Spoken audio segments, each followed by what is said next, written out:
Okay, we're going to talk about metric conversions. We talked about this for about 3 days last week. We were doing metric and customary. We will do customary as well today. So we're going to be using our King Henry doesn't usually drink chocolate milk with a focus on our kilo, our unit, our centi, and our milli. We're also going to be looking at our STAAR reference chart, and we're going to be creating a table based on the patterns we find and applying the rules that go along with those patterns to find our answers. So we're going to start with simple conversions first. If I want to convert 9 kilograms to grams, we're going to do both our King Henry and our STAAR reference chart with the table.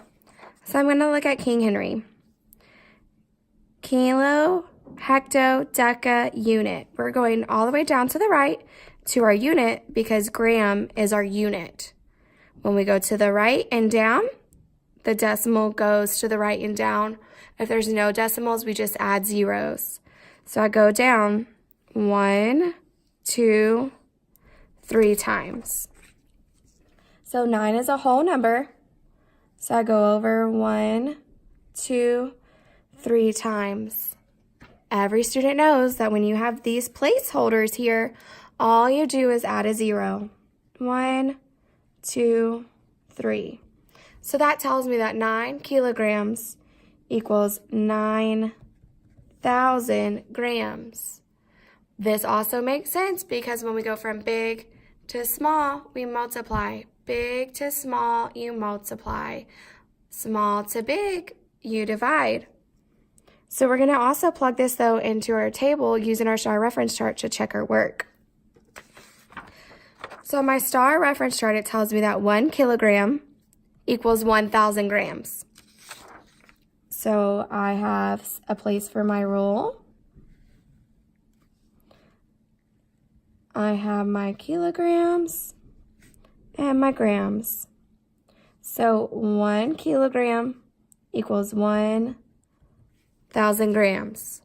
Big to small, we multiply. So my rule is going to be times whatever this is.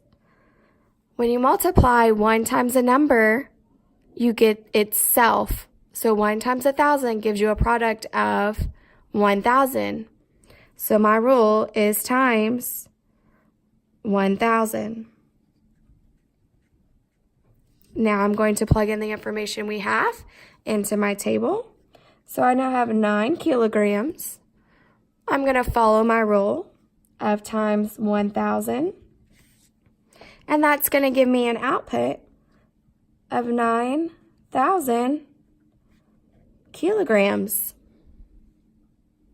So now this was a whole number conversion, and it was also going to the right. So we're going to take a look at a decimal conversion and also one that goes upwards to the left. So for us to do that, I'm going to convert from millimeters to centimeters.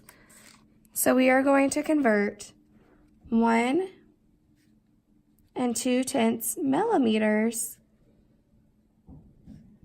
and see just how many centimeters we get. So to do that, we go up the stairs backwards, or up instead of down. And so we're going to move our decimal to the left. Since I only take 1 step up, I only move it 1 time.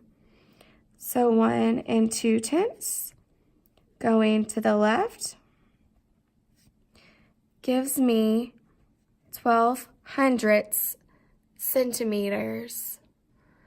Again, we could plug this information to our table and check it. But real quick, I want to discuss, well, what happens if there's a whole number and no decimal to move?